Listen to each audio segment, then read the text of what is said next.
guy like David Beckham and what he's able to do with his services, are you guys more aware of that from a defender standpoint and from a midfielder standpoint, that silly fouls could ultimately cost you? Yeah, I think so. I think David Beckham is still one of the best crossers in the modern game, and you have to be aware of that when you're playing the LA Galaxy.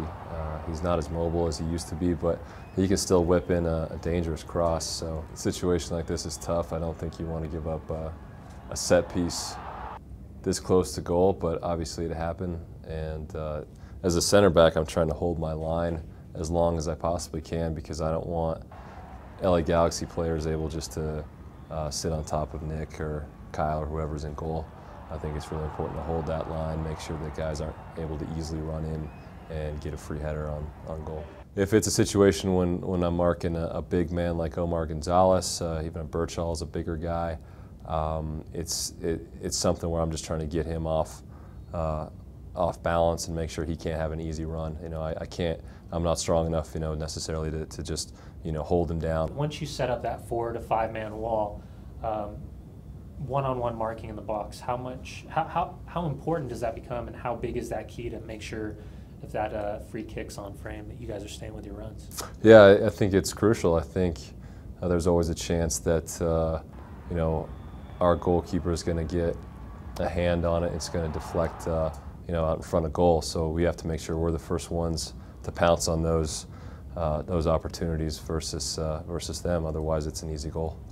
From set pieces now to corner kicks, with David taking a majority of them when he's in for the most part, with in-swingers, he's got that ability to kind of whip it in.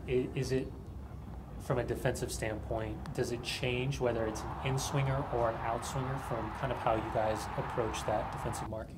I don't think so. I think the biggest thing for us, we always want to be responsible with our marking, and that means if your responsibility is to mark Mike McGee, then you have to make sure he doesn't score on goal, and you have to do whatever it takes to make sure that doesn't happen. I think that the goalkeeper really has to worry about an in-swinger and an out-swinger, because obviously an in-swinger has a chance on goal. So he's got to be really careful about how he judges that ball coming in. Is there an ideal situation of like how high you want to get and how quickly you want to get to kind of draw a better line to make sure that secondary service from Beckham, an early service, kind of makes it a little bit more difficult for LA? We usually base our line off the 18, so we're going to either be a couple steps ahead of the 18, or we're going to be on the 18, or maybe we'll be a couple steps behind the 18. It really just depends on the situation and where the free kick is and the dead ball is placed. So one thing that David Beckham's made his name on, from Manchester United to Real Madrid to even here when he plays wide with the LA Galaxy, is that first big touch. He pulls himself out wide, sets himself up, and he already knows what he's going to do. Not often do you see that as a center back, where a wide player is going to consistently look to put that ball in behind and force you guys to make decisions.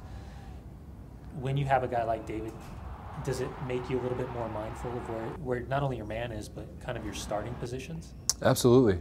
In this league, you don't really see that many good crossers of the ball like David Beckham, and he can cross from just about any angle on the field. So it's really important as a center back to be switched on to make sure that your marker, or the man you're marking, is close to you. And you have to make sure that, especially when you see that first touch, like you said, that you're getting close and that he's not 5 yards away from you, because he'll put it on a platter for a good striker like Juan Pablo Angel.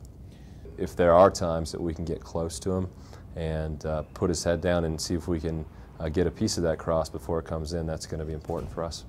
When you see David in these kind of situations, you look at the numbers in the back for New England, they look pretty solid, yet a guy like Juan Pablo is lurking in the box. Is there any specific approach to that, or is it just kind of reading the flow of the game and making sure that the back line's all on the same page? I think it really depends on the kind of pressure you have on the ball. I think an instance like this, where David Beckham is able to get the ball and come inside, there's no pressure on the ball, so you have to drop your line.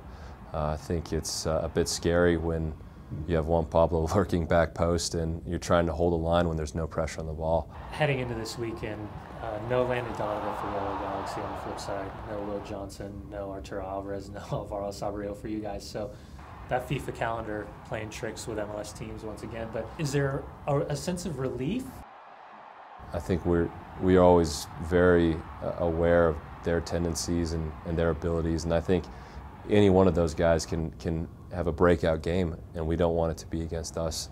Have to be especially aware of what they can do and how they can hurt us.